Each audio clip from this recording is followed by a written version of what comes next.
श्री सतगुरु दीन दयाल जी भव के तारणहार।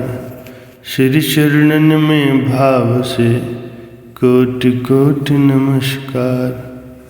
पाणी जोड़ वंदन करूं सतगुरु दीन दयाल।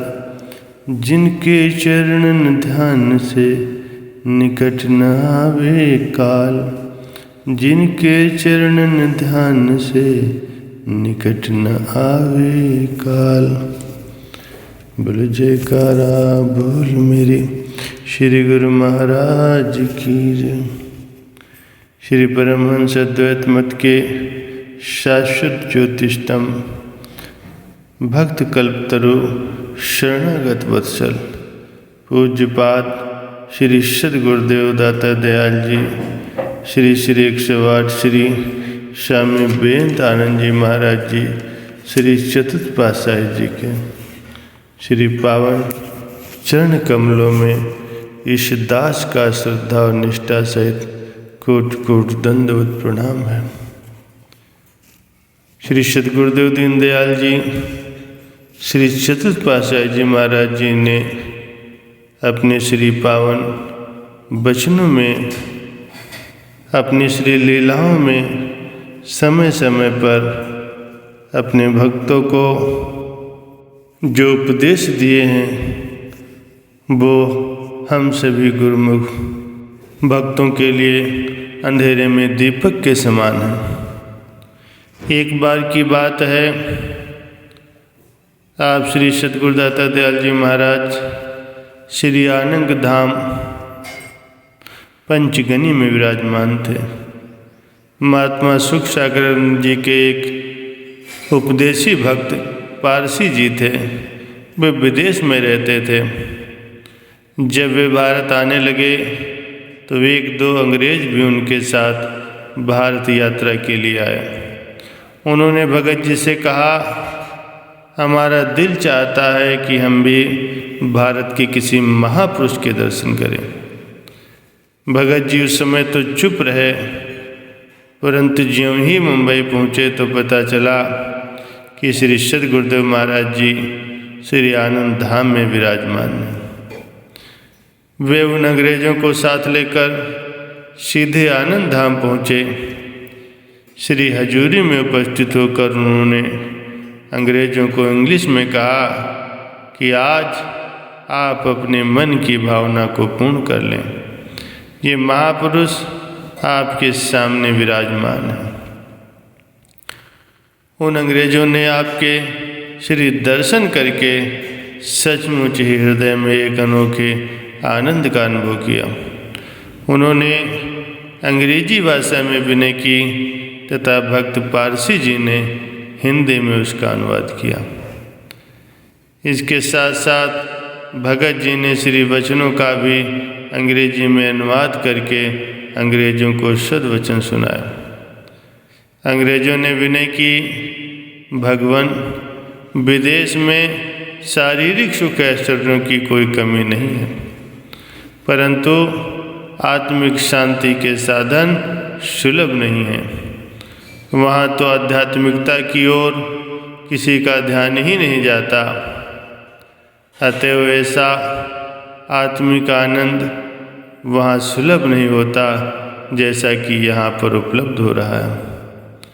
आपने श्री वचन फरमाए, सूर्य की किरणों से यदि कोई शीतलता प्राप्त करना चाहे तथा चंद्रमा की किरणों से यदि कोई उष्णता प्राप्त करना चाहे तो ऐसा कदापि संभव नहीं है। यदि कोई शारीरिक सुख ऐश्वर्यों में मानसिक सुख, आनंद और शांति की खोज करे तो उसे इसकी प्राप्ति होना असंभव है। इच्छाएं तृष्णा रूपी अग्नि के लिए ईंधन हैं। जितनी ही इच्छाएं बढ़ती जाएंगी उतनी ही तृष्णा रूपी अग्नि प्रज्वलित होती जाएगी। इस अग्नि को शांत करने के लिए संत महापुरुष ज्ञान अमृत की पावन धारा प्रवाहित करते हैं। जो जीव इस धारा में मज्जन करते हैं वे आनंद और शांति को प्राप्त करते हैं।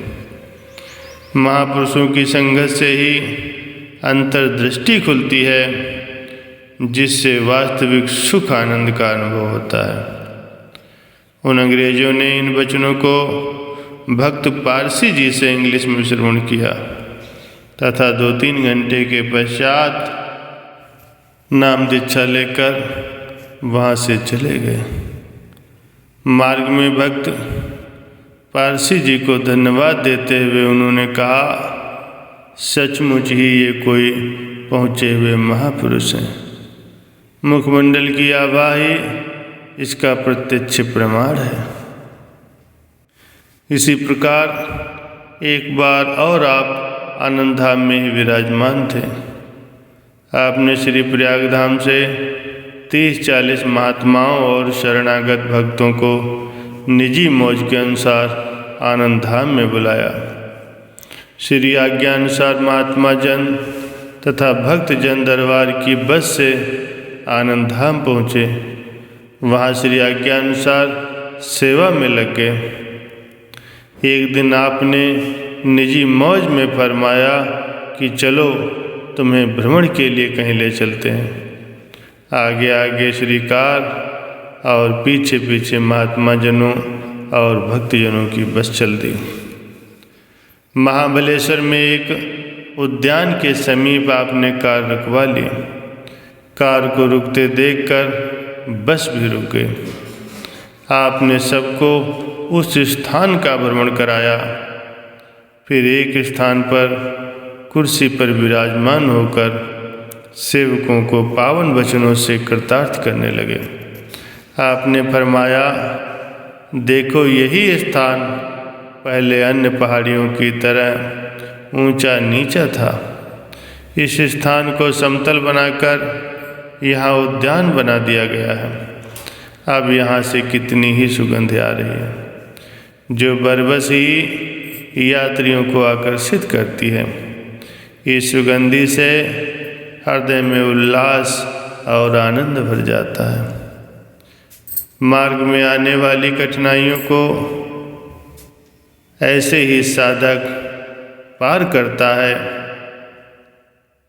सद्गुरु की आज्ञा और मौज में अपने जीवन को ढालकर अपने भक्ति के लक्ष्य को साधक प्राप्त कर लेता है, तो वह सदा के लिए ही एक रस आनंद को प्राप्त करता है।